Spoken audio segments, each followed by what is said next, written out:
শোন, আজকে কি খাবে? কিছু না। একটু মাংস নিয়ে আসি? না গো, আজ শরীরটা ভালো নেই, আজ বাইরে খেয়ে নেবো। তাহলে আমি চুলটা একটু কেটে আসি, বুঝলে? ঠিক আছে। চুল অনেক লম্বা হয়েছে না? তা শুধু চুলের দিকে নজর দিলে হবে? একটু আমার দিকে নজর দাও। দিনে দিনে আমার ঘর ভাড়ার টাকার অঙ্কটাও যে লম্বা হচ্ছে। দাদা, এই মাসের সব টাকাটা দিয়ে দেবো দাদা। এই কথা তো আমি 2 মাস ধরে শুনে আসছি।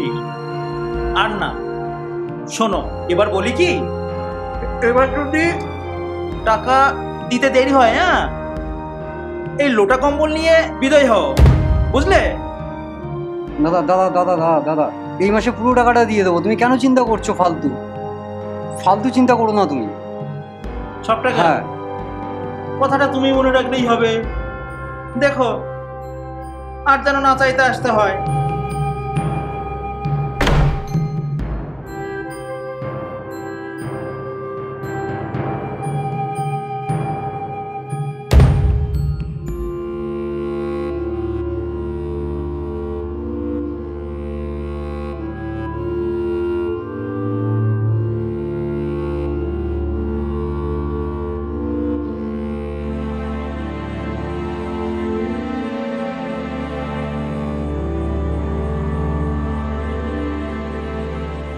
কাল কিন্তু মালিক ঘর ভাড়া নিতে আসবে।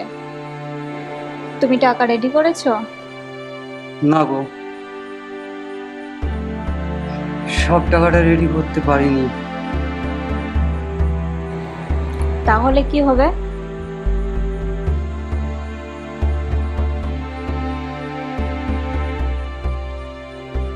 কি গো? হুম হুম, ভাবছি।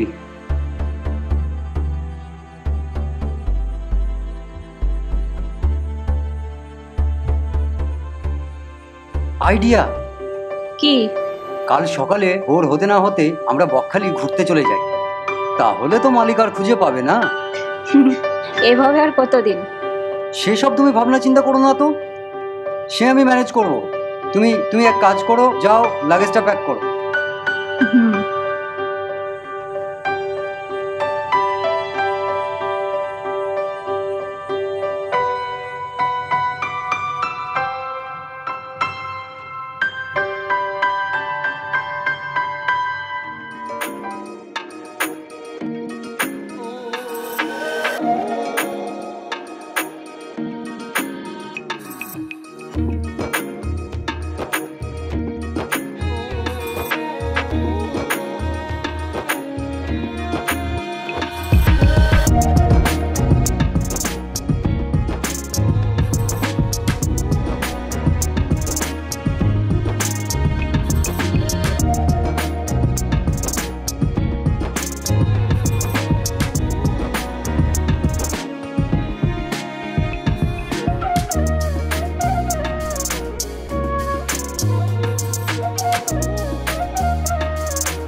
ভাই শোনো, কি ব্যাপার?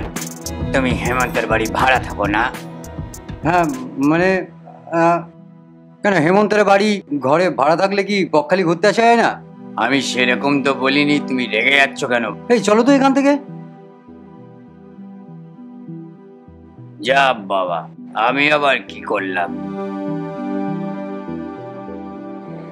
যে বনে বাঘের ভয় সে বনেই সন্ধ্যা হয়। কি হলো? কি আর হবে, তাই তো দেখছি। হঠাৎ করে সামনে এসে, ভাই তুমি হেমন্তের বাড়ি ভাড়া থাকো না? এখন কি করবে? ও ঠিক প্ল্যান একটা সাজাবো। দূর চলো।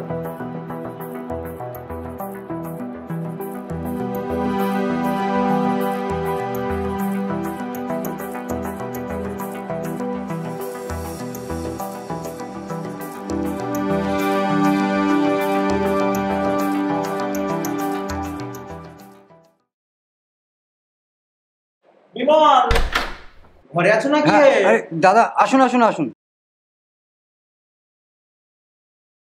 দাদা বসো বসো বসো। বলি কি, আমার টাকাটার ব্যবস্থা কি করলে? দাদা সব টাকাটা না জোগাড় করতে পারিনি। বকখালি ঘুরতে যাওয়ার পয়সা আছে? কি?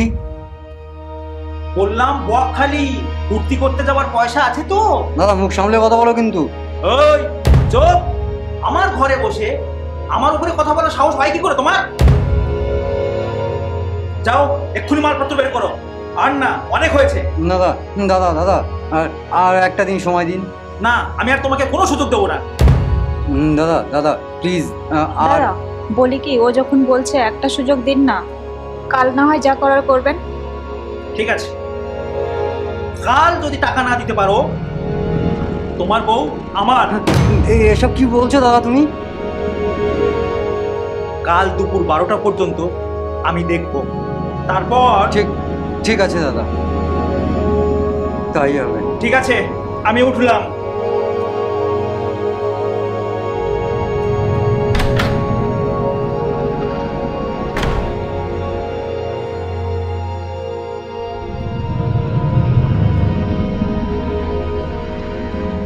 কি সব বলে গেল এরকম করে?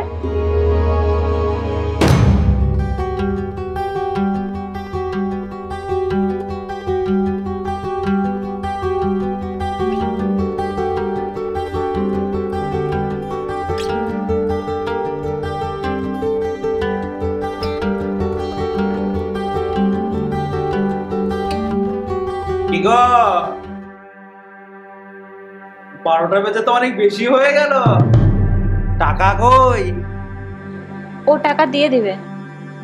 দাঁড়ান দাঁড়ান, আমি ফোন করছি।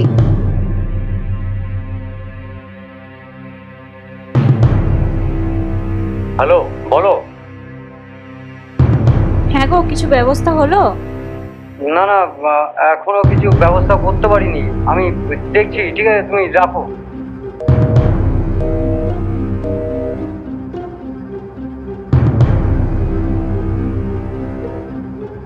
কি হয়নি তো? সে তো আমি জানতাম হবে না। যাই হোক, তাহলে আবার তোমার স্বামীর হয়ে তুমিই ঋণটা শোধ করো।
হ্যালো। হ্যালো শোনো না, আমি সব টাকার ব্যবস্থা করে ফেলেছি, তুমি কোনো চিন্তা করো না। আমি এসে বাড়িওয়ালার সব টাকা মিটিয়ে দিচ্ছি। ওকে, তুমি কোনো চিন্তা করো না।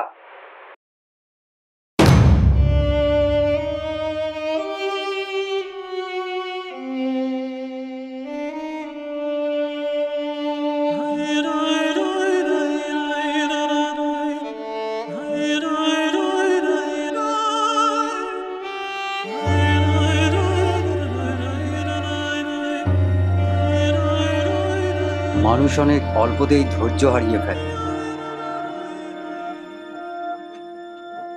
আর এই ধৈর্য হারানোর ফলেই হয়তো মানুষের জীবনে নেমে আসে অন্ধকার।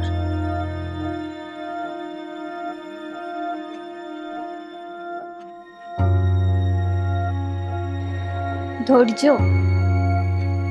হয়তো তাই।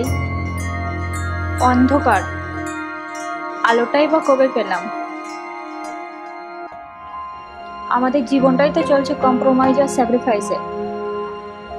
ভুল জায়গায় স্যাক্রিফাইস আর ভুল মানুষের সাথে কম্প্রোমাইজ তোমায় না দেবে সুখ আর না দেবে সফলতা।